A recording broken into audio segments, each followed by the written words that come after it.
आज हम chapter 2 relation and function में स्टार्ट करेंगे फंक्शन। इससे वाले पहले वीडियो में अपन ने रिलेशन पढ़ा था। तो फंक्शन क्या होता है? F is subset of A cross B where f does not equal to null set. अब पहले पढ़ते फंक्शन होता क्या है, तो इसके लिए जैसे अपन एक एग्जांपल करते हैं।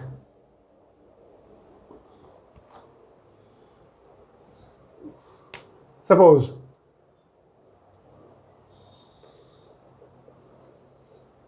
ये अपने पास क्लास 11, इसमें सपोज स्टूडेंट मान लें अपन A B C D, 5 student हैं और यहाँ इनकी एज लिख देते हैं अपन 15, 15.1, 15.2, 16, 16.2, 16.3, 16।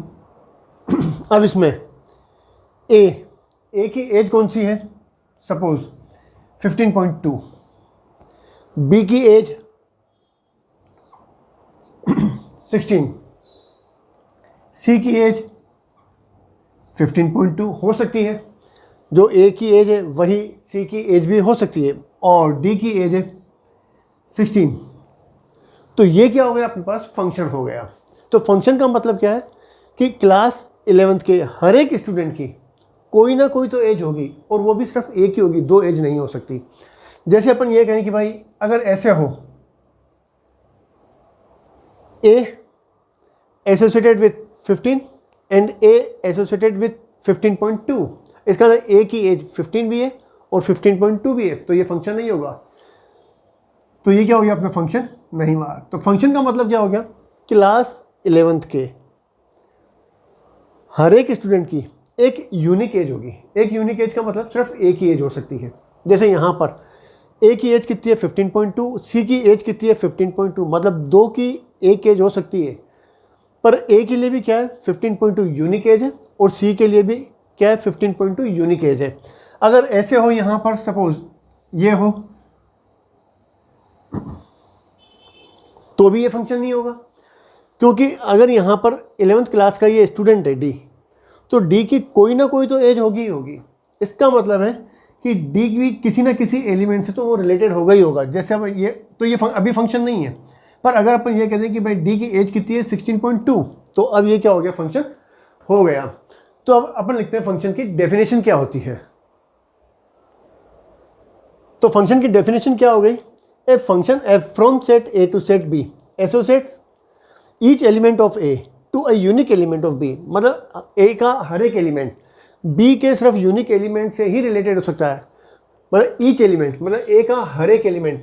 जैसे अभी अपन ने एग्जांपल क्या किया था कि जैसे ये 11th क्लास है और यहाँ एज है, जैसे A B C D class में बच्चे हैं और इनकी एज 15, 15.2, 15.3, 16, 16.1, 16.3। तो 11th क्लास के हर एक स्टूडेंट की कोई ना कोई तो एज होगी ही होगी। इसका मतलब है अगर ए अपन लेते हैं तो उसकी एज भी कितनी होगी? 15.2, बी है तो उसकी एज भी कितनी होगी? 15.3, कुछ भी हो सकती है। सी है तो सी की एज भी कितनी होगी? 15.3 और डी है तो कितना होगा? 16.1। तो ये क्या हो गया? Each element of A to unique element of B. B के बी यानी ये हो गया, ये अपने पास ए और ये हो गया बी।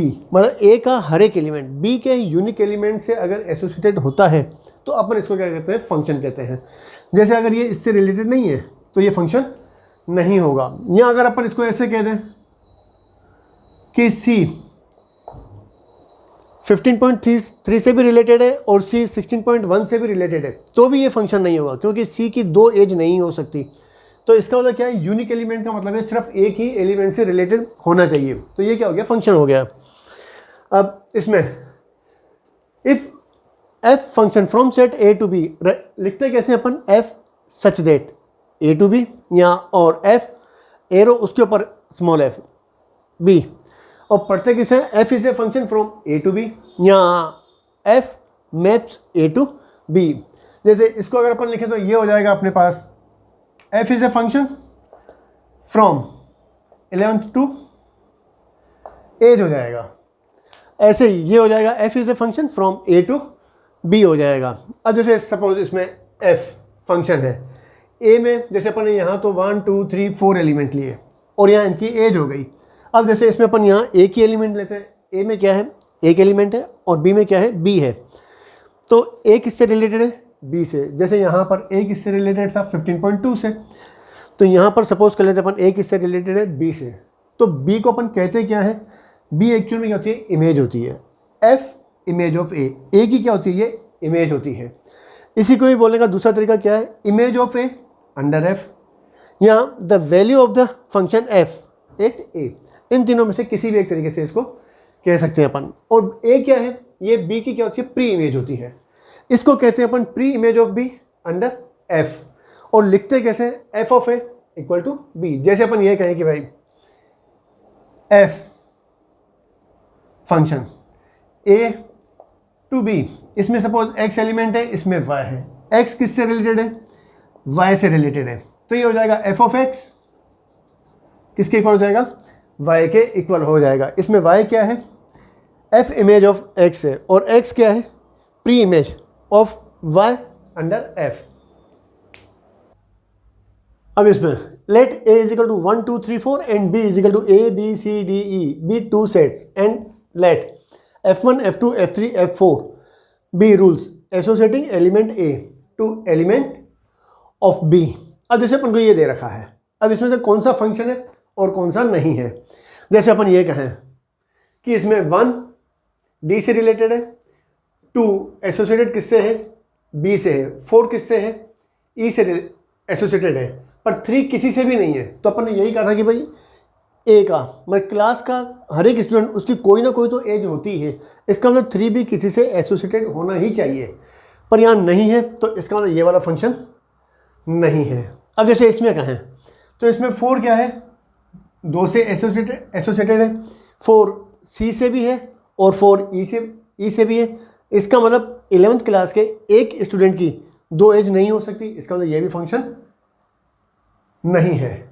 अब यहाँ पर 1 associated with A, 2 associated with B, 3 associated with B and 4 associated with D, तो इसका मतलब ये फंक्शन है। मतलब 11th क्लास का हर एक स्टूडेंट किसी ना किसी यूनिक एज से रिलेटेड है, तो ये क्या हो गया फंक्शन हो गया। ऐसे ये वाला 1 ए से, बी 2 बी से और 3 associated with C and 4 associated with D, तो ये भी क्या हो गया फंक्शन हो गया। मतलब ये 2 फंक्शन हो गए हैं। जैसे इसका एक एग्जांपल ले लेते हैं, let a is equal to -2 -1 0 1 2 and b is equal to 0 1 2 3 4 5 6। Consider a rule f function f फ्रॉम a to b, f of x is equal to कितना दे रखा है अपन को x स्क्वायर। तो जैसे अपने पास a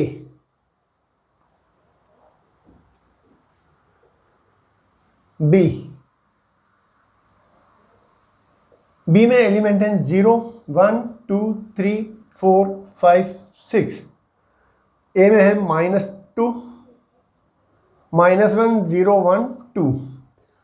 फंक्शन f फ्रॉम a to b, f is a function from a to b, given क्या है f of x is equal to x square. तो अब इसको करें अपन, तो इसमें जैसे a टू b, तो एलिमेंट अपन किस में से लेंगे a में से लेंगे, a में से लेंगे अपन। जैसे -2 ले, x is equal to -2, f of -2, x की जगह -2 लिखेंगे तो यहाँ होगा -2, स्क्वायर करेंगे तो कितना हो जाएगा 4। इसका मतलब -2 किससे एसोसिएटेड है 4 से। x इज इक्वल टू -1 ले अपन, तो f of -1 is equal to -1 का स्क्वायर कितना हो जाएगा 1। 0 x is equal to then f of 0 is equal to कितना हो जाएगा, x की जगह 0 लिखेंगे और यहां पर भी x की जगह 0 लिख देंगे तो कितना हो जाएगा 0। x इज इक्वल टू 1 ले अपन, x की जगह यहां पर अगर अपन 1 लिखेंगे तो यहां पर भी 1 लिखना पड़ेगा। Square of 1 is equal to कितना हो जाएगा 1। 1 इज एसोसिएटेड विथ 1 और इधर 2, if x is equal to 2 then f of 2 is equal to putting the value of 2, square of 2 is equal to कितना हो जाएगा 4। तो इसका मतलब है ए का हर एक एलिमेंट कोड, मतलब ए का हर एक एलिमेंट बी के यूनिक एलिमेंट से रिलेटेड है, तो इसको अपन क्या कहते हैं, फंक्शन कहते हैं। तो ये फंक्शन हो गया। अब इसमें अपन ने ये लिखा, तो इसमें ए को क्या कहते हैं अपन मैथमेटिक्स की लैंग्वेज में, इसको डोमेन कहते हैं, और बी इस पूरे को कोडोमेन कहते हैं। और ये हो गया रेंज। रेंज का मतलब इमेज हो गई। कौन कौन सी हो गई, जैसे 0, 1, 4, ये क्या हो गई, इसकी रेंज होगी। इसका मतलब रेंज होगी वो कोडोमेन का क्या होगी, सबसेट होगी। लेट ए, अब नंबर ऑफ फंक्शन अपन को फाइंड करना है। जैसे अपन कहें कि भाई let A and B are non empty set and number of element in A is equal to कितना सपोज कर लें अपन m, and number of element in b n suppose कर लें। जैसे अपन ये कहें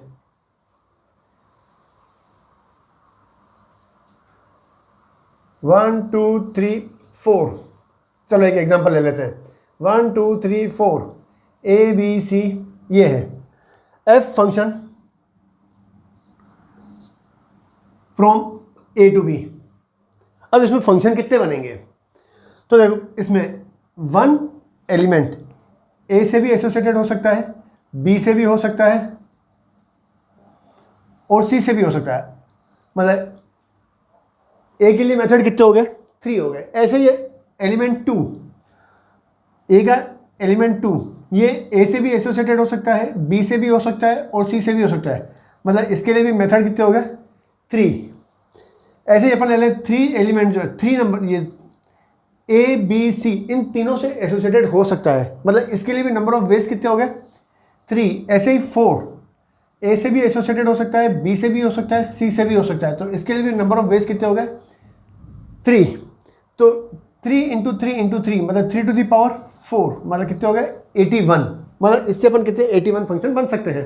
तो ये हो गया नंबर ऑफ वेज हो गए। अब ऐसे ही अगर अपन ये कहें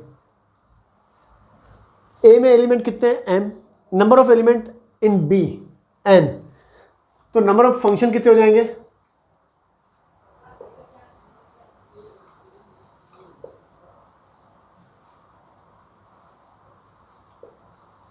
हो जाएंगे n to the power n हो जाएंगे। जैसे इसका अपन एक एग्जांपल ले लेते हैं, let a is equal to 1 2 3 4 and b is equal to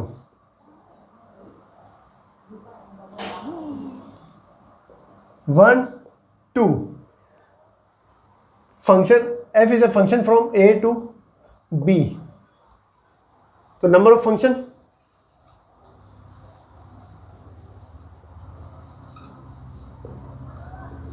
कितने होंगे इसमें, तो वो हो जाएंगे 2 to the power 1 2 3 4, 2 to the power 4, मतलब कितने हो जाएंगे 16 फंक्शन बन जाएंगे।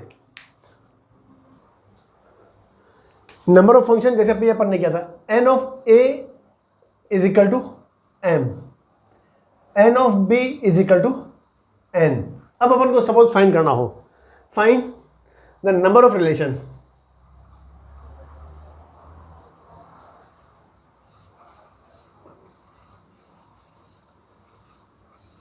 which are not function. तो पहले अपन क्या करें, इसमें टोटल नंबर ऑफ रिलेशन निकाल लें अपन।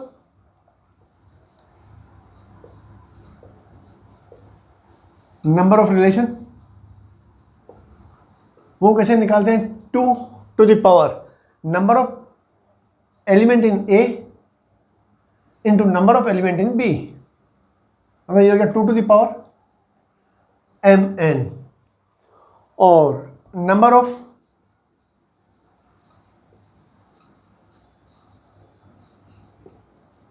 अब a टू b में फंक्शन कैसे हम कितने बनेंगे अपने पास, वो था n to the power m था, तो number of relation which are not function,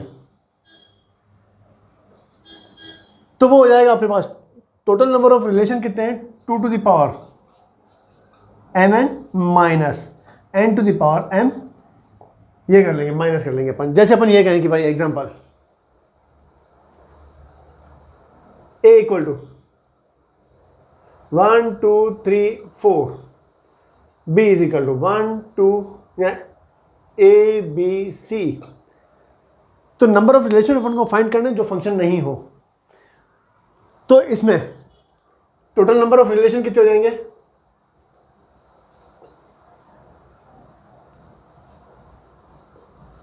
वो हो जाएगा 2 टू दी पावर, इसमें एलिमेंट कितने हैं 1 2 3 4, इसमें 1 2 3 और 2 टू दी पावर 12, ये टोटल नंबर ऑफ रिलेशन हो गए। और total number of total function कितने बनेंगे अपने इसमें, वो था n to the power m, मतलब 3 टू द पावर b में एलिमेंट कितने हैं 1 2 3, 3 टू द पावर इस a में एलिमेंट कितने हैं 4, ये हो गया। तो number of relation which are not function, तो वो हो जाएगा 2 टू द पावर 12 में से अपन क्या करें 3 टू द पावर 4 माइनस कर दें, तो ये अपना आंसर हो जाएगा।